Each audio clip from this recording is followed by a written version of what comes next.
Humans are the most feared and reviled race of the galaxy. Every 10,000 years, when humans reach a certain level of technology, a galactic council sends a force to knock them back to the Stone Age. This time, however, that force arrives several decades late.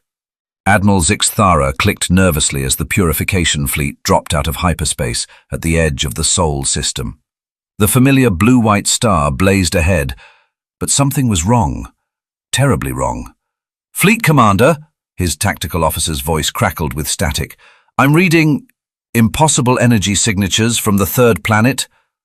73 years late. The Council had been dealing with the hegemony wars in the Outer Rim, and humanity's reset had been delayed. In galactic terms, a mere blink. What could these primitive apes accomplish in such a short time? The answer came as his fleet's sensors swept Earth's orbital space. "By the Ancient Ones," Zixthara whispered, "humanity hadn't just built ships, they had built an armada that dwarfed his purification fleet 50-1. Sleek vessels bristling with weaponry hung in perfect formation around their homeworld, like metallic wasps protecting their nest. But that wasn't what made his ichor run cold.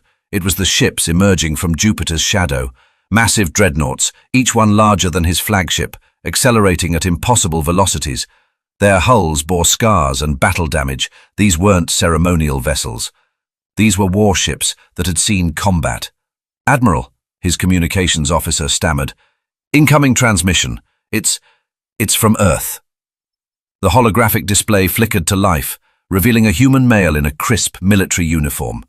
His species' predatory eyes locked onto Zixthara's with unsettling directness.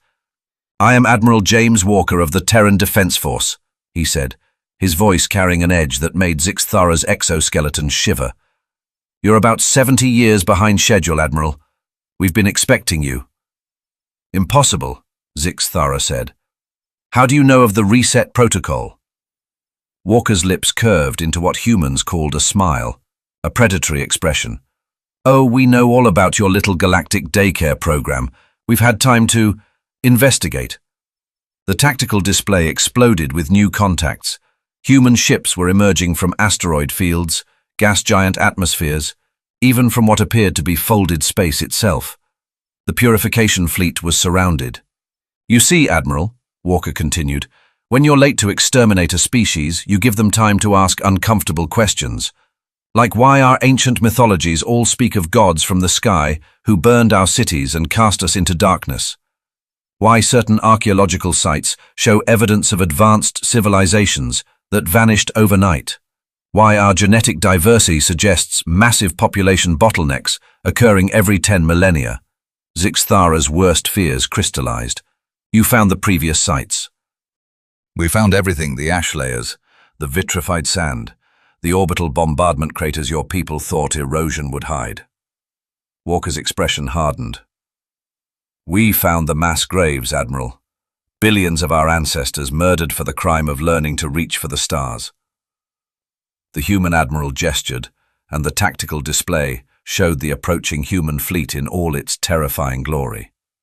Ships that violated known physics, weapons that shouldn't exist, technology that represented not decades but centuries of advancement compressed into an impossible time frame. "How?" Zixthara managed. "You taught us the most valuable lesson of all," Walker said. "That we're not alone, that somewhere out there an entire galaxy conspires to keep us primitive and afraid. So we stopped being afraid, Admiral. We got angry instead." The human fleet had completed their encirclement. Weapon signatures were charging, the purification fleet, designed to obliterate